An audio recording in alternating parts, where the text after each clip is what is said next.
Okay, maraming nagtatanong sa akin kung paano daw tanggalin ang password ng A10 na Samsung A30. Kuya, paano tanggalin ang password ng Samsung A70? Kuya, paano tanggalin ang password ng A50?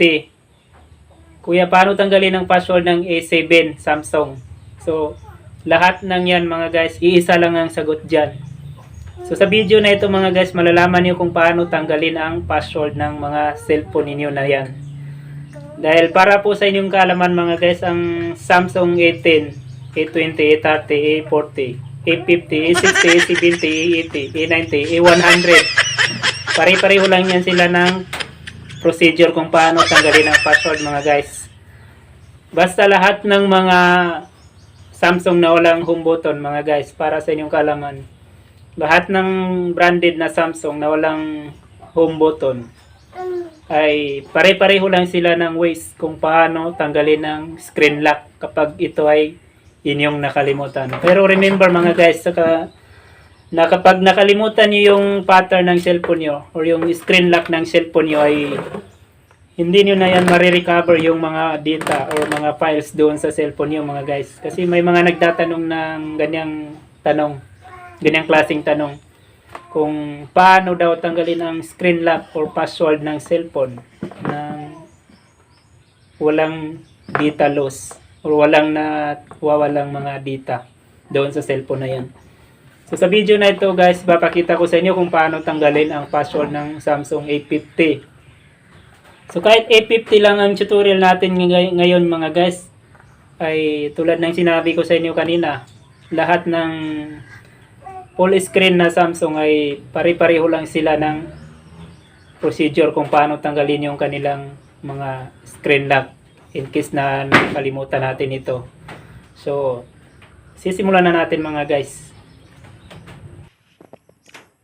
Okay, so ang cellphone na ito mga guys, kung nakikita niyo hindi na siya matanggal yung pattern niya. So, nagsiseconds na siya kasi nga hindi alam ng mayari kung ano yung pattern niya, nakalimutan niya. So, kapag i-off naman itong cellphone na to mga guys, hindi naman siya ma-off kasi maghingi na rin siya ng pattern.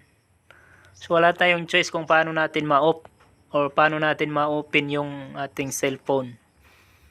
So ganito lang gagawin natin mga guys para mabuksan natin yung cellphone natin, matanggal natin yung password at ma-off natin kahit naghihingi siya ng password. So sumunod lang kayo sa aking step. So, i-hold nyo yung volume down and power button mga guys. Ilong press nyo lang yung volume down at saka yung power button. Then, press nyo ulit yung volume up, then power. Ayan.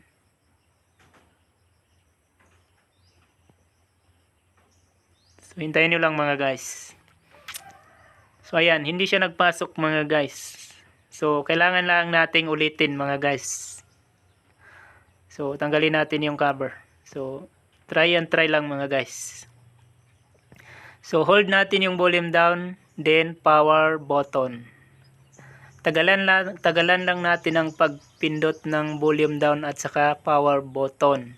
Then, pagpatay ng screen mga guys, ilipat natin agad yung isang daliri natin sa taas na volume at pindutin natin ulit yung power button. Ayan.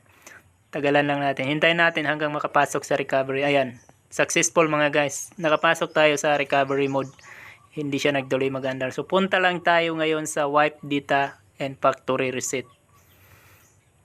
Para matanggal natin yung pattern na yung screen lock ng cellphone natin. So, press natin yung power button. Then, volume down. Ayan. Then, power button ulit. Ayan. So, hintayin lang natin mga guys para ma-wipe. So, ganun lang kadali magtanggal ng password mga guys. So, reboot system now. I-reboot lang natin mga guys by pressing power button. Ayan. So, paglabas ng Samsung logo mga guys. So, kailangan nating maghintay dito ng 5 to 10 minutes mga guys. Yan, dito sa Samsung logo na ito mga guys, kailangan nating maghintay ng 5 to 10 minutes katagal. Kasi matagal siya diyan mag-stay kasi nga nag-working yung cellphone natin. Ayan. So, Itong sa akin kasi pinutulan ko na lang para hindi masyadong mahaba yung video. Pinutol ko na lang yung Samsung logo. Kasi masyadong matagal. Okay, ayan. So kung makikita niyo mga guys, kung nakikita niyo, wala nang screen lock yung cellphone natin ngayon. So tanggal na yung kanyang screen lock. So ang gagawin lang natin dito mga guys is i-next lang natin. Ayan. Next lang natin. So kung mayroong Google account yung cellphone nyo guys, kagaya nito na mayroon siyang Google account na nakasync dito, ay kailangan i-login nyo lang, connect nyo lang sa wifi, and then ilalagin nyo lang yung Google account ninyo na nagamit nyo dito sa cellphone na ito before na hindi nyo pa nakalimutan yung password. So kapag hindi nyo naman alam or nakalimutan yung password ng Gmail account nyo, ay kailangan nyo pang i-bypass ito mga guys para makalagin kayo ng ibang Google account sa cellphone nyo na ito. So, ganun lang kadali magtanggal ng password ng mga full screen na Samsung mga guys. So, maraming salamat mga guys. Sana'y may natutunan ka sa video na ito at sana'y huwag mong kalimutang i-share ang video na ito. Kung nagustuhan mo ito, huwag mo rin kalimutang i-like.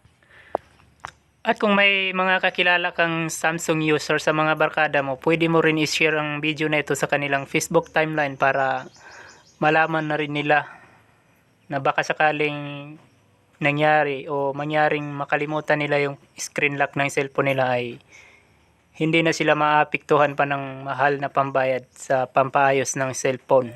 Huwag po tayo madamot sa pag-share ng mga ating kaalaman o mga kaalaman dahil ito ay hindi po forever. Ito ay may hangganan po mga loads. Kung ano po yung alam natin, dapat i-share na rin natin sa ating kapwa. Dahil ito ay panandalian lamang dito sa ibabaw ng mundo. So maraming salamat sa panonood mga guys. Kung nagustuhan niyo po ang video na ito, huwag kalimutang i-like at i-share ang video na ito. Ako pa rin po ito si Rasky na nagsasabing lamang pa rin ang may alam. Maraming salamat again.